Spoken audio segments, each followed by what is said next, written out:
Yes, yes. No, I think we're ready to kick off. We're really excited to have you, excited to be joined by our next mentor-mentee pair, Rebecca Bergant and Sonia Favaretto. If I pronounced that right, I hope. We're looking forward to hearing more about both of your experiences. Again, my name is Eugenia Podesta. I work with Vital Voices Global Partnership. Really excited to be here in the Mentoring Lounge to moderate this conversation and hear from both of you about your experiences and lessons learned through your mentoring relationship. So to kick things off, let's hear a little bit about both of you and how you got to know each other. Let's start with you, Sonia. Well, I met Rebecca when I was head of sustainability at B3, the Brazilian stock exchanges. It's been 8 years ago, a long time. And I hired Rebecca as an intern at the beginning. So I could follow his wonderful journey from intern and then an analyst and go in this beautiful journey. So I met Rebecca 8 years ago as an intern. I had the privilege, I have the honor to hire her, a great talent. That's beautiful. So Sonia, did you already know then when you met her, or is it common practice then within your role to mentor young women? Well, when I hired Rebecca, I've never had the experience to be a mentor. So it was my first experience with her. She asked me to be her mentor. And it was wonderful for me because I love people and I love to manage my team. I strongly believe that the people is the key part of our journey, professional life. So Rebecca asked me to be her mentor. It was my first experience, and it was and continue to be amazing.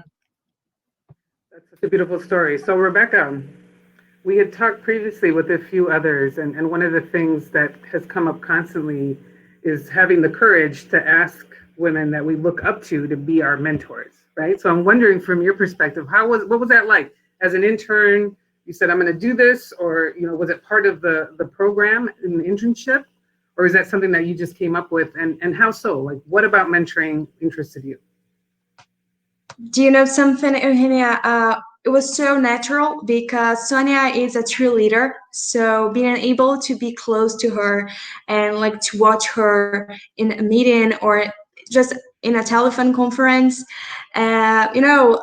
was so natural, like, to me, to ask her if she wants to mentor me. And of course, it gives time for it. I enter as an intern, and after, I believe, 3 years, maybe, I asked her. So I believe that we built this relationship in a way that it was so clear to me that I really wanted to have her in my life professionally and like as a human being, because she does the difference. Sonia is one of my fearless girl, a fearless yeah, here is fearless girl. Yes, that I really inspired. So she's the cheerleader. So it's very clear. It was very organic in our case. So beautiful. And I wonder, because there is obviously a difference when you have a mentoring relationship where there is some sort of separation, right? They don't necessarily work within the same company. And so for your experience, did you find that to add an element of difficulty as a supervisor, Sonia, or did it add more breadth to the relationship as a supervisor? Sorry, I'm not sure that I understood your point, Virginia. Sure. So, absolutely. So, being a supervisor mentor, did that make your role as a supervisor difficult, or did it actually enhance it and make it easier or better? I think this process to be a mentor and also a chief, because I was her boss at the same time, gave us more, how can I say, we got closer, and we had more comfortable, we were more comfortable to talk about difficult things. For example, we had a specific time, maybe it's good to share with the audience, a very sensitive moment. It's like a a turn point in our relationship, but we could rephrase it. We could reborn our relationship. So because I think we always had a very frank relation. So to be a supervisor and mentor, I think it's good if you have the clear perception that there are different roles, different hats. It's important to have this perception. When I was mentor and when I was boss, it's quite different. They're absolutely different roles. So I'm glad you covered that, because it does take, you have to have, the flexibility to be able to move into both roles, but at the same time, making sure that you can have that transparent conversation is important. The communications and the value of that communication is so important. So Rebecca, I wonder, because I know you also got involved with developing your own mentorship network for women, right, in the financial sector as a result of different experiences that you have. Can you tell us a little bit about that program and how it's going now, and anything you'd like to share with us that have been your successes? For sure. Well, actually, it's a funny story, because this idea that I have begins really watching Sonia as an SDG pioneer. And I always kept on thinking about myself, how I can be like Sonia, because she really is an example. And then I decided, why not create a mentorship program for women? And at the time, the network from Brazil of the UN Global Compact launched this initiative. And I didn't really, it was like so clear again, because I think like the universe, it's really amazing, when you want to do something, or when you wish to do something, everything comes. So I had this idea. Sonia was still my boss. I talked to her, and of course she said to me, of course you have to do it, I support you. And it was amazing. And we created last year, and this year we're going to run a pilot. It aims to help senior analysts at B3 to understand or to give their perception of how to be a leader and connect with other leaders in B3, because we really want to our leaders has this female point of view, so we can complementary our leaders. And we're going to run the pilot this year, and I really hope that at one point we can share this program with our listed companies. But again, Sonia was my inspiration to do this, and it really helped me. And a part of it, we are now in the second Young SDG Innovator program, and I'm a part of a mentor. So it really does give back. A point of view, you were a mentee, and now you are a mentor. If you allow me, I think, I think we can see why Rebecca is so special.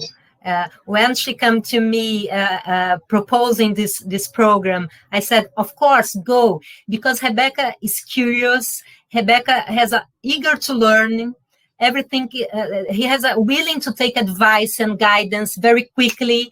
When you say something to Rebecca, oh, what do you think to go in this way? She quickly, yes, let's go to do it. So she's a so special girl, a great talent. And that's why I think our relationship works in the end of the day, because we have, not the same, yes, the same value, but it's not a pre-request. We can think differently, but we have the same energy. And when she told me about this program, I said, go and do it. And she did amazing, in an amazing way. Congratulations, Rebecca, and thank you, Sonia, for everything that you're sharing, because you are putting into perspective a lot of what we tend to see also with successful mentoring pairs, right? It's shared vision, sometimes shared opinions, but not always, right? There has to be an opportunity to learn. but that eagerness to learn, that openness to receive feedback, and those are critical elements for a successful relationship. And sometimes it's not as easy to get people to open up, and there's that fear of also being vulnerable and being open to criticism for growth, right? And I think that's a very important component in all of this. I wonder from both of your perspectives, because you're both in an industry that is very male dominated, right? So how do you see the role of mentorship, in particular for women in your sector? What do you see the role of that, and how do you see the future of your industry within mentoring opportunities and what that could do to help grow the presence of women? So I think today, oh, sorry. Oh, no, I think, perfect. I think today, I have been working in the financial services and capital markets for the last 20, 25 years. And now is different, thanks God, now is different. So I think this process, a mentorship process, is important not only for women, but for men also. It's more natural to talk about women because, of course, we need to advance more. We need to have more opportunity. We need more equality, diversity, and so on. So it's a fact. It's real. But now it's different. I think it's important to have this process for women, for men. So I would like to stimulate the men also to think about this, because it's more natural for women, but we are human beings, and it's important for everyone. And just to say, regarding you said a little bit before, sometimes it's difficult. Sometimes it's difficult because when we are in a relationship talking about a mentor, sometimes we need to give a not so good feedback. As I said, Rebecca and I had this moment. So, but in this moment, we can be more stronger and be better. So, talking about financial services, answer your question, I think now is different, but it's so important to have this kind of process in our journey to be better. Absolutely. And I think that's what it all comes down to, is learning how to be better and being able to take advantage of wonderful relationships and bonds and trust that we can build with others to learn from their experiences as well. I wonder for you, Rebecca, what was that like then, from the other side in the sector? How did you see the role of mentoring help you in your career and moving forward? Well, it's extremely necessary. I mean, first of all, you have to be humble so you can listen, because sometimes it's not always good feedback, as so mentioned. And I do have I'm a lucky girl because I have the possibility to have amazing mentors. I have Sonia. It's amazing one, and I have another one who is Enyo. He's a colleague of mine here at B3. He's a man, and we have I think one we're talking about products and service.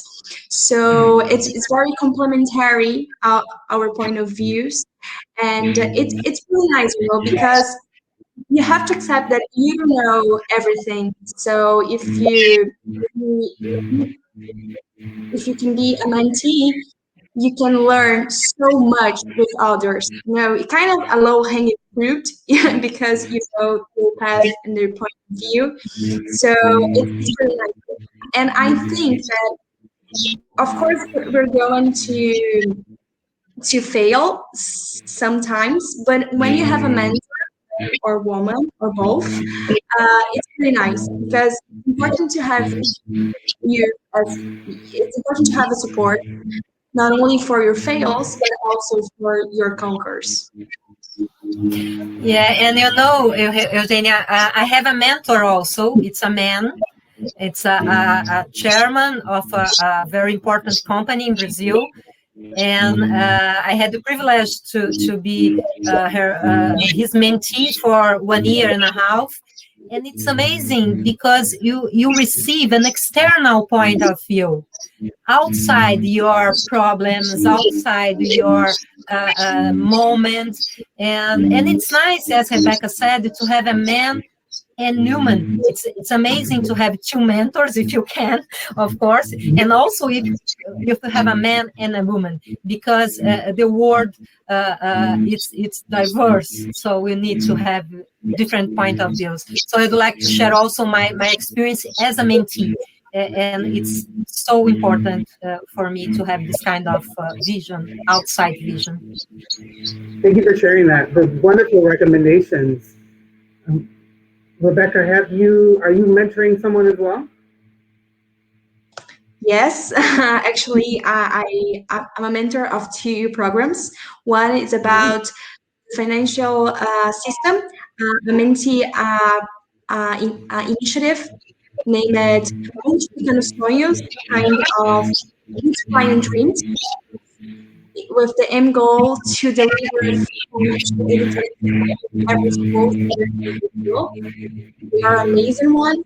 And also, as I said, in our second Young Associate Innovation Program, I'm a mentor of India, which is establishment that I would say so.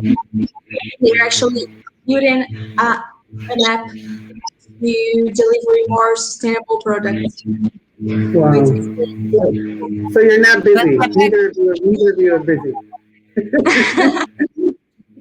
But also, Rebecca, you had an experience to be a mentor in our social project also, right?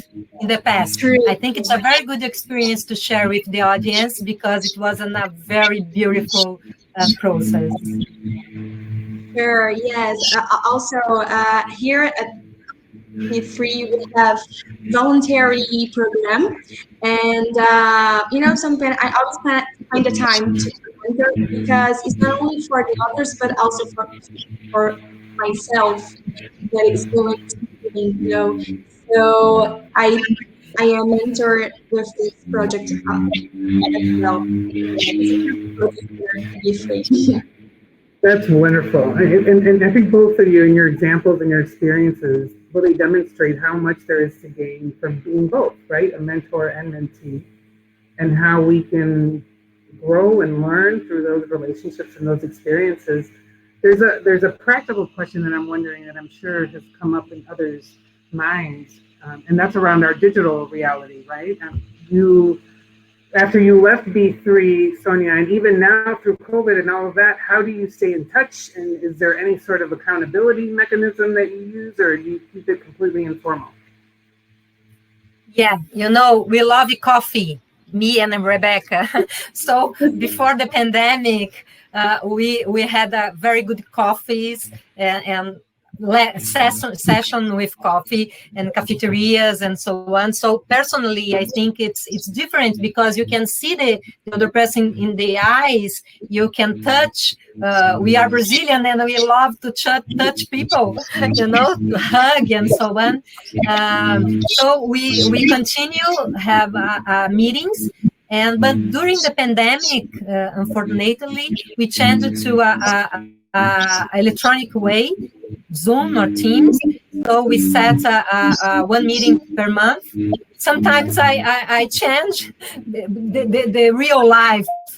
Sometimes we are so busy, and I ask Rebecca, can you postpone it? Can you change?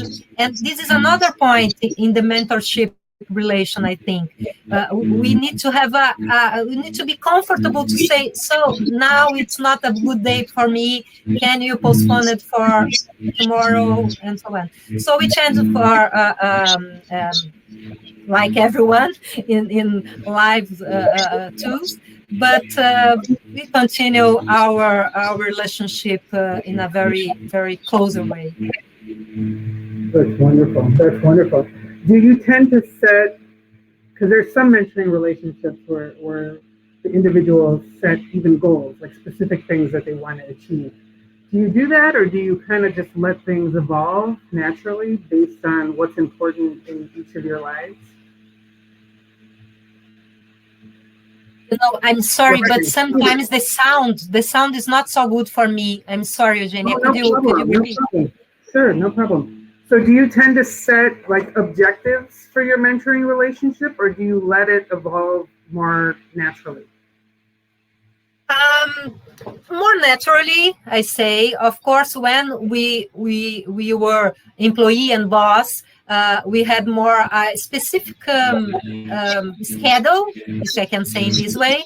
But now it's more naturally. I don't know if Rebecca agree with me, but it's more naturally. We set a time, and she start to say what she would like to talk with me, and we go in this conversation. It's more naturally. That's And beautiful. do So you I know we're, go ahead. Yes, please share. right, Rebecca.